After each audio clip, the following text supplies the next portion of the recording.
Say, that is really something. Incredible, glittering, fascinating, fabulous, mythical, and paradoxical. That's a very interesting demonstration you've got there.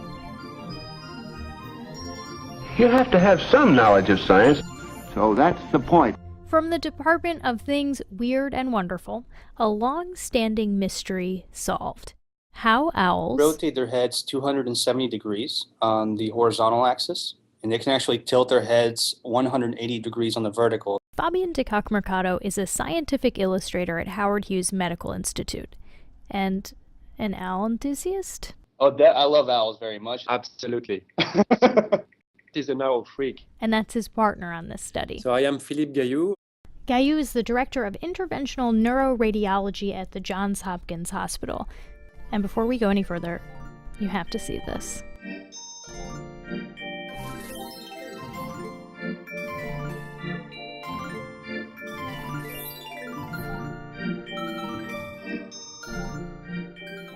Okay, back to the science.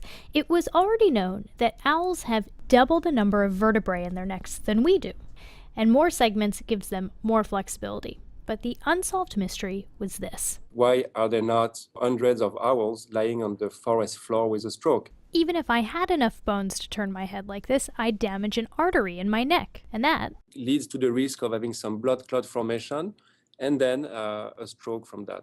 Gaillou specializes in vascular disease, by the way, and he says that besides clotting, the other problem is that turning your neck that much would pinch your arteries and prevent blood flow to the brain. Is there some adaptation that owls have that allow them to do this? To answer the question, they x-rayed 12 dead owls. No owls was hurt in the making of that experiment. They also dissected owls and injected a contrast dye to see how blood moved through owl necks. And they found that this artery, although it runs through a canal in the vertebrae, this canal is 10 times larger in diameter than the vertebral artery itself. So it has a lot of wiggle room. And in the human, the vertebral artery is touching the bone, so it's hugging this canal. The other thing is that that artery actually doesn't travel through the canal at all at the bottom of the neck.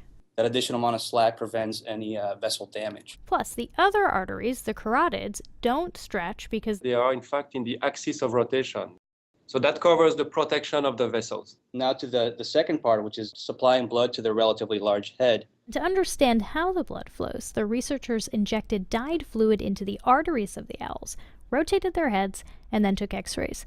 And they found something curious. We consistently noticed that these arteries were getting larger towards the base of the head. The arteries pooled blood right here. These reservoirs are most likely a mechanism to hold blood when the vessels are constricted somewhat by this extreme range of rotation, possibly providing a source of fresh blood for the brain. These findings may also explain why owls are not lying on the forest floor, suffering from strokes. As for the practical applications, I don't think I can say that we learned from that experiment anything that's actually going to help our patients, but it doesn't matter, it's interesting by itself. It goes to show that there's so many things on this planet that deserve a closer look.